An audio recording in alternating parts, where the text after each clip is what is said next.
Welcome to Oddball. I'm Charlotte Wilder. That's Amin Elhassan. Amin, I'm very excited about this episode today because we get to chat with our good friend Rachel Nichols. Again, there's been a lot of talk about the NBA rights after the NBA signed a $77 billion deal between NBC, Amazon, Disney, and we talked to Rachel about it. So check it out.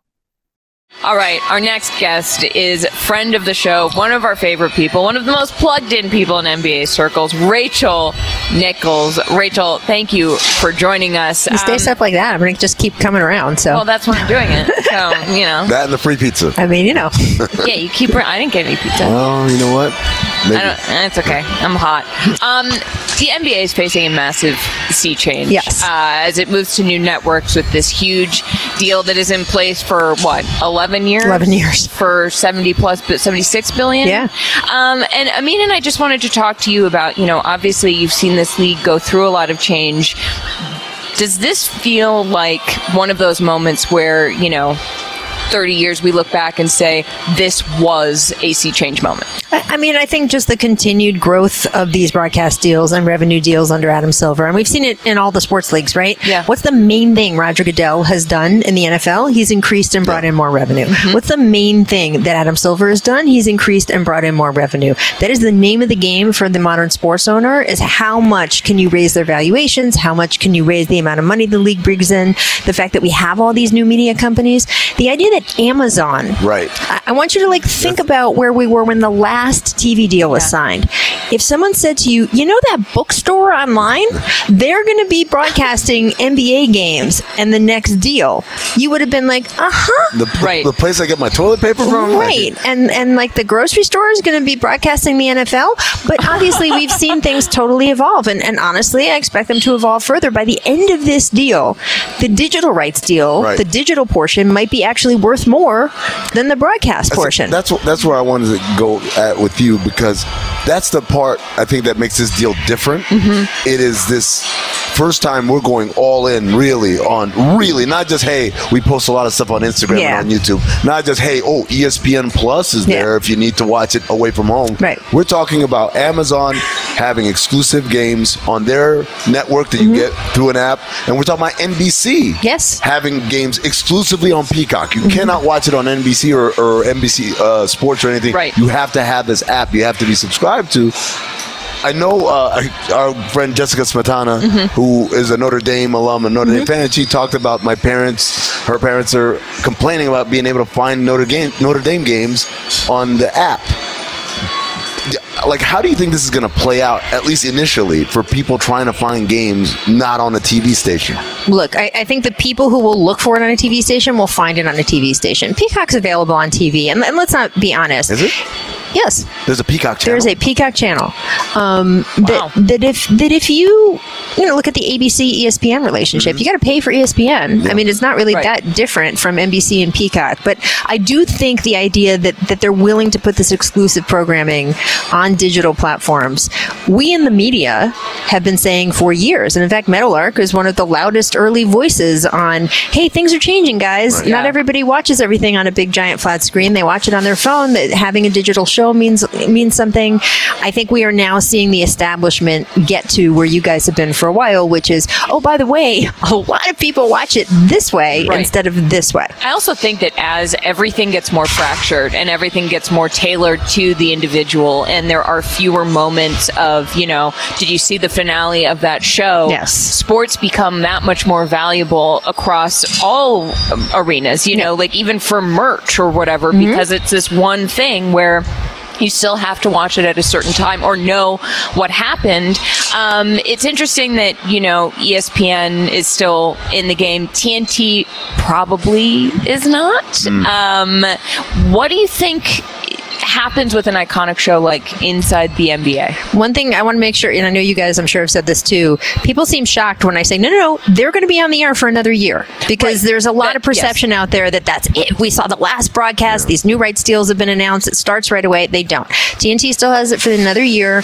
We will have another full season of Inside the NBA. We've heard conflicting things about what happens after that. Charles came out and retired on live television. Some of the people around him, like Kenny, were were a little bit like, great. This is not how this works, Charles. It's certainly the early reporting was that EJ wouldn't want to leave Turner. Yeah. Right. I don't think he necessarily has to leave Turner to then also do a weekly show somewhere else for NBC. If the status, if those guys said, we'll only do in Atlanta, I'm sure the NBC would build them a studio in Atlanta if they need to.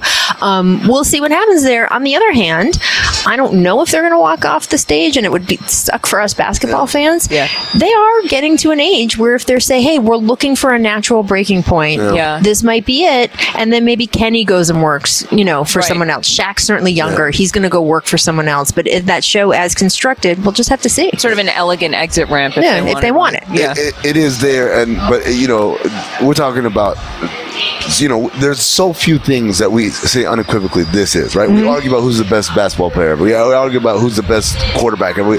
We don't argue that Steph Curry is the greatest shooter of all time. It's just you got it. And we don't argue that the greatest sports studio show of all 100%. time is that show. And so, yes, this is a nice, elegant off-ramp, but also it's like, no, man, I don't want to see them go away. And the other thing about it, when we talk about these things, and Rachel, I know you feel like I do, when those guys talk about we won't do it, like when Ernie says I'm not leaving Turner, when Charles says I'm going to retire, part of that is an implicit. They're looking out not just for the four of those guys on the set, but the directors and the producers and the sound people and the makeup people and the hair people and all the people. It takes a small army of people to put on that show. They're looking out for all those people as well. Sure, absolutely. And so I know when they say, oh, well, why don't they just all do it for NBC? Because probably NBC's like, yeah, you guys come over. Oh, but you people in the behind the scenes, you stay. Right. You're not coming over on the ship. We're using our people for that. So I kind of applaud and respect what Ernie and Charles have done, because they're saying, no, if it's not all of us, then it's none of us. Right. Which maybe is the bargain they'll drive. I don't know. Something that I've been wondering about in terms of the money here is that obviously more money from broadcast means more money for players. How soon are we going to see that happen? Like how does that work? I don't fully understand. So the last big TV deal is what was the cause of that 2016 bubble we saw, where basically there was a negotiation in the new in the collective bargaining agreement that took advantage of a new TV contract, blah, blah, blah, blah, blah, blah, blah. Right. But what we got to was the players really wanted that balloon payment from the new TV deal to happen right away. I think it was because there was mistrust after previous labor negotiations. I think there were people in the leadership who had their contracts coming up. There was some interest there. There was a bunch of reasons they wanted it, all that balloon payment right away, all at once. And the league, actually, their side of negotiations was, shouldn't we slow roll this? Shouldn't we actually put this out slowly over 4 seasons so that, first of all, everybody can get a little taste of this? It's not just the contract class from this particular summer. And it would be better for the salary cap and team parity and whatever. And the players stuck to their guns. The NBA side was like, all right, if this is what you want, let's see what happens. What happened is that because teams suddenly had an extra tens of millions of dollars, Kevin Durant had the space to go to the Warriors. And that is the biggest example of it. We saw it with a couple of the places. Timothy Mozgov got, the ridiculous amounts of money. And then the guys who came along later in subsequent years were pissed because they were like, really? Timothy Mozgov is getting this money and I'm not. So this time with this CBA, knowing this new TV contract was coming, the players came in and said, let's actually do a slow roll this time where there isn't this big salary balloon for just one summer. So that's how we're going to see it. We're going to see it gradually over the next, I don't know. Do you remember what the number was in the CBA? If it's 4 years, if it's 5 years, but it's going to be a slow increase. It's literally factored in. They know exactly how much it's going to go up by a percentage each year. And, to answer more detailed your question, so basically the salary cap is derived out of BRI, basketball related income. So they count up all the money they make off of this, the TV money, the ticket sales, merch, all that stuff. Then they say, for simplicity's sake, 50-50. 50% goes to the owners, 50% goes to the players. The 50% that goes to the players, so half of whatever that money is, divided by 30, there's your salary cap. That's Right. literally how it works. Right. There's some minor adjustments in there that I'm not going to bore you, but the reality There's is 8 aprons. Yeah, and they're aprons. Yeah, A few spatulas. Exactly. but always remember that money's always going to the players. There's no way that the owners can hold on to that money. Correct. So what we're talking about really is the distribution. Who's the money going to? And in 2016, it was going to all those guys, and then everyone who came out subsequently later, like they missed out on that boat. So this is why this cap smoothing is going to be more equitable. Timothy Mozgov also has some of the best local commercials of all time. He's doing fine. Yeah, but he was like riding a bear with a fur hat on in one of them. I'll find it and send it to you guys. Let's do some predictions in the form of quick hitters here, Rachel. Number one, the highest paid NBA player in 2035. Oh, this should be fun. Will be. So we're talking about what, 10 years from now? Yeah. All right, so someone in their early 20s, John Morant. Well, Anthony Edwards, maybe. Yeah, I like Ja. I like Ja. Victor Wembanyama. Oh, because he'll be past his 10th year. I wasn't saying him because of because I'm trying to just think he's a second-year player now. So in 10 or 11 years, he'll be a 13 or 14-year-old vet, but he'll have signed that deal several years before. Could be him. Man, I hope so. I really hope that. I hope he doesn't get hurt. I hope there's nothing. Like, I want that guy to be as great as I am all in on him. Yeah. I am, barring a significant injury, I think he's going to be a top 10 player. I'm happy to sit here now and say it. I am 100% in. I just love that he represents our game the right way. Yeah. The way he behaved at All-Star Weekend, I was like, finally, somebody who understands. So we're supposed to care about this. Yeah. It's not just, they asked me to do this thing on my day off. I hate that attitude that's pervaded All-Star Weekend. And I said the only way it changes, it's not going to change by giving them more money. It's not going to change by shaming them, by bringing in Dr. J or whoever into the locker room. It's going to change when someone among them stands up and says, no, guys, this is important. We got to do it this way. And he's the first guy I've seen be vocal about it. So I'm all in on him as well. Do we have time to get into an all-star sidetrack conversation, or is that for a later show? We can absolutely do that. The NBA has to message players the All-Star game is important. That is currently not happening. And I'm not saying what they say to them, in front of them when standing in front of them in a room. I'm saying that they wedge the All-Star game in at a time where they've got all of these other commitments. They prioritize sponsors themselves. So the atmosphere in the building is very dead because it's just a bunch of sponsor tickets and not everyone even shows up or stays for the whole thing or that kind of thing. And they prioritize sponsors for the players in terms of, hey, Nike, this is your chance to shoot something with Jason Tatum. Yep. Hey, this is your chance to have an event here with so-and-so. And so guys, by the time they get to the All-Star game, it's the 5th or 6th thing they've been asked to do that weekend. And they get into the court and nobody in the arena is treating it like it's a do or die game. I think you got to fill the stands with local kids. That's what I would do. I love that. They do the lower bowl. They do that a lot for the rookie sophomore challenge or whatever they call it now, the Rising Star Challenge. Can you imagine if you had a Rucker Park crowd? Right. And by the way, it doesn't just have to be kids. It can be just give the tickets away for $5 each. Right. And you're gonna get a diehard basketball crowd. Then these guys' pride comes in because people are yelling, "Oh, you can't guard him!" All of that stuff. I just think the way it's set up has to be different. I'm not excusing the millionaires. I'm just saying that they are being messaged one thing, and then we are asking something else from them. And like with your kids, you cannot expect the same. You cannot expect them to deliver something you're not asking of them. You know what I love, Rachel, in all of our conversations we've had with you on Oddball, something that my dad said to me when I was probably like 8 or 9 is he was like, environment determines behavior more than individual character. 100%. And at the time, I was sort of like, no, I'm a good person. So, and Thank you. Going through life, and then you hung out with Amin, and you were like, environment does make you a person. Yeah, no, but everything that you've said is exactly what I believe in sports, which is that that 80% of people are going to either rise to the occasion or fall to the expectations that are either not being set or being set too low. So, all right, let's do one more prediction real quick. By 2035, I almost said NFL. I'm in a sports book right now. By 2035, the NBA will have expanded to how many cities, and what will they be? All right. Well, we're definitely getting Vegas and Seattle back, so that's 32.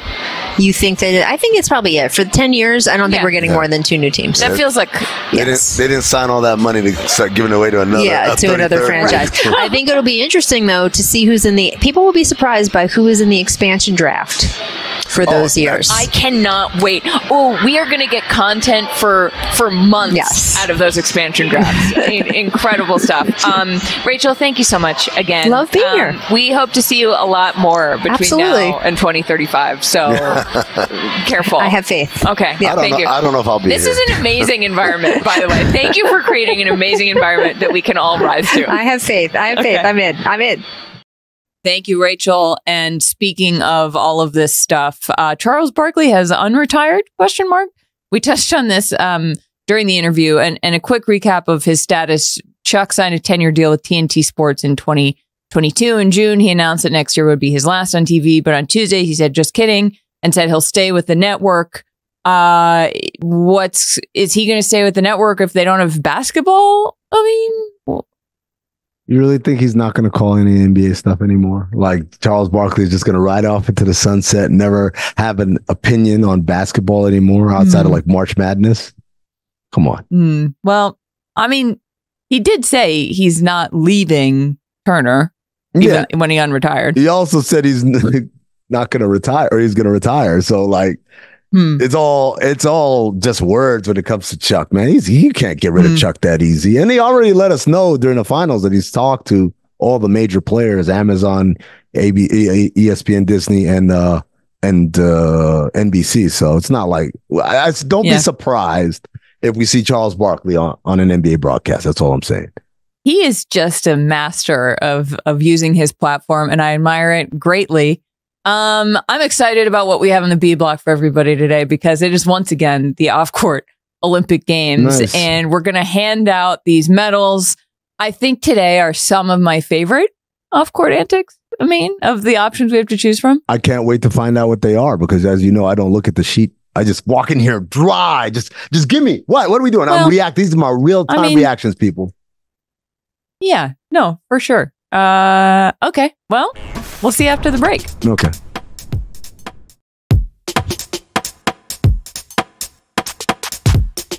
Welcome back to Oddball. It is time for the off-court Olympics. Another round, the game you know you love, the game that is sponsored by Liquid IV, because if hydrating were an Olympic sport, you would win the gold. Get 20% off your first order of Liquid IV when you go to liquidiv.com and use code Oddball at checkout. Amin, are you ready to award gold, silver, and bronze medals to Olympians for their contributions off of their respective playing surfaces? I feel like Princess Leia at the end of Star Wars. Let's go ahead and give some medals out.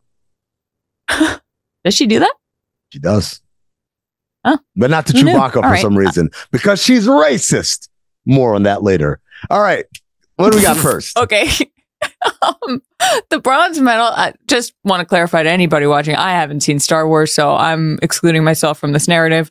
The bronze award winner is Ice Cube for once again inserting himself into the conversation by challenging the Netherlands 3x3 team to play the Big Three All-Stars after the Netherlands won gold. I just admire this man for his relentless determination to get people to talk about the Big Three drafting off of big events. It's very impressive. So yesterday we were talking about why is everyone turning into a marketing major when it comes to women's basketball. Yeah. Now now we can put our marketing major hats, and I can say that because, ladies and gentlemen, I was a marketing major. See, summa cum laude. Didn't you also study in mechanical engineering? Nah, that was another life. But the degree I have is in marketing, and another degree in management, and a third degree in an MBA. So I'm a marketing expert, ladies and gentlemen. I love business. That's my thing. How did you go to school? I love You like business? 18 years. I went to school for my entire adult life. And this is what I would say. Sure, absolutely. Number one, great marketing ploy. Just same as offering Caitlin Clark $5 million to play in the Big Three or whatever it was. Like, doesn't matter if it's going to happen or not. What matters is that we become a topic of conversation and people tune in and watch us and get curious. Wait. You're telling me Joe Johnson is still playing basketball? Yes, he's over there in the Big Three. Having said that, Coach Fraschilla came on last week. He did explain there are a lot of rule differences between Big Three, 3-on-3, and FIBA 3-on-3. The shot clock is shorter. It's 12 seconds. It's not make it, take it. Like, you score and we're still going. Now we just got the ball is live. We just got to clear it past the 3-point line. and some other things that I can't remember right now. But if you watch that Fran Fraschilla interview that we had, he explains all of it perfectly. So I don't think it's the slam dunk that maybe Ice Cube or other Big Three advocates think it would be, but great marketing. Yeah, that's why they get bronze, because probably won't happen. Not maybe the actual thing that the rules allow, but great effort. Silver goes to Asia Wilson and Snoop supporting Team USA. Oh, and I have one question. Here's Asia and Snoop watching USA men's play. Question: how is Snoop at every event all the time, everywhere? I don't know. And hanging out with Martha Stewart and all this stuff? When is he doing all of this? He was dancing at Equestrian and like having the time of his life. I feel like I don't understand the order of events or how you get around at the Olympics. Snoop's got to have like the top transportation because he's everywhere. It's a helicopter. Yeah, there's no way. It probably is. Those games weren't in Paris. He had to get They were an hour outside of Paris. Like, so he's definitely choppering it around like the NBA. You know what it is? Shout out to George Costanza. He has the Ted Danson jet, right? Remember Costanza and Seibeld was like, "What you guys gave Ted Danson a jet? I want a jet too." The NBC jet. NBC gave him the Ted Danson, or I guess the Ted Danson chopper. You know who we should ask? Mike Schur. Mike Schur would know. He's ridden in the Ted Danson jet, right? Yeah. Well, he has to. I mean, yeah. I think also just like the Snoop Martha friendship being so real and NBC and the Olympics capitalizing on it. I also saw a tweet that was like, well, I'm not going to say that. What were you going to say? I'll say it because this is what really should have been gold before we give the actual gold out. It's a tweet from some guy named Josh who was like, my mom just told me her favorite part of the Olympics is watching Snoop try everything and hang out. And I had to remind her, you grounded me for buying his CD back in the day. And then Snoop quoted it and says, thanks for the support, Josh, or Josh's mom or whatever. That was so good. I was thinking of a different one that said, it was like, they have to have at least kissed, right? Of Martha and Snoop, which, well, maybe I regret saying that now. Anyway, yes, well, absolutely. It was a funny tweet. I'm not saying anything happened. Moving on. Gold goes to Bam Adebayo's picture of Kevin Durant. This is a time-honored tradition of Team USA, people taking pictures of other players sleeping on modes of transportation. My favorite of all time, of course, the Carmelo Anthony hoodie picture. And as it turns out, Katie's a pretty heavy sleeper because here he is at Twister 4DX. Yeah, that's here he is. Another when they spray water. Really? Yeah, like 4DX is like it's not just 3D. It's also like they blow wind and you get like water sprinklets on you and your seats shake and everything. Oh, the NFL experience in Times Square, I went to write a piece on it in like 2017, and they put you in these chairs and like rattle you around, and they have fake snow, and I hated it. This is what it's like to play in an NFL game if you're on the bench. Right. Here's another trip Ban and Katie took. These are all very real, not Photoshop pictures. Yeah, they went to the Boulangerie. We'll get some baguettes. Yeah, he's got a beret on. Yeah. He looks really nice. He's asleep though. And one more apparently because our producers love to troll it. Oh wow! See, that's he's swimming dangerous. in the sun. Have you heard about all the swimmers that got sick? The triathlon swimmer who got sick swimming in that water. Yeah, like multiple, and they've like missing their events because they like. Also, I just want to say, before you got on the show today or the call before the show, our producers spent so long. Like I saw the Google search for that inner tube they have put Kevin Durant in. The level of detail and seriousness with which our producers take this that's a gold medal in itself to me. There you go. Atta girl. Way to throw bone to the research department. That is not on crack. It is just a crack research department. I just want to go back to Carmelo for one day. That was one of my favorite things of the 2016 Olympics. It was Carmelo and a bunch of young players, and Carmelo very much a Gen X kind of / millennial versus the Gen Zers, and they were like doing stuff, and he was like these dumb kids or whatever. I've never felt closer to Carmelo Anthony than he did during those Olympics. Just very. I have so many images in my head of him just getting trolled and being so tired. They were singing Taylor Swift on the plane, and he was like, "What are you guys doing?" Oh man! All right, we don't have that this year. We don't have a lot Oddball. of culture clash or generation clash. We need more of that. Also, No, because Ant's obsessed with Kevin Durant. He just wants to be his best friend. Also, Michael Jordan's depoy, completely fictitious. Okay, all right. That's it for Oddball. Thanks.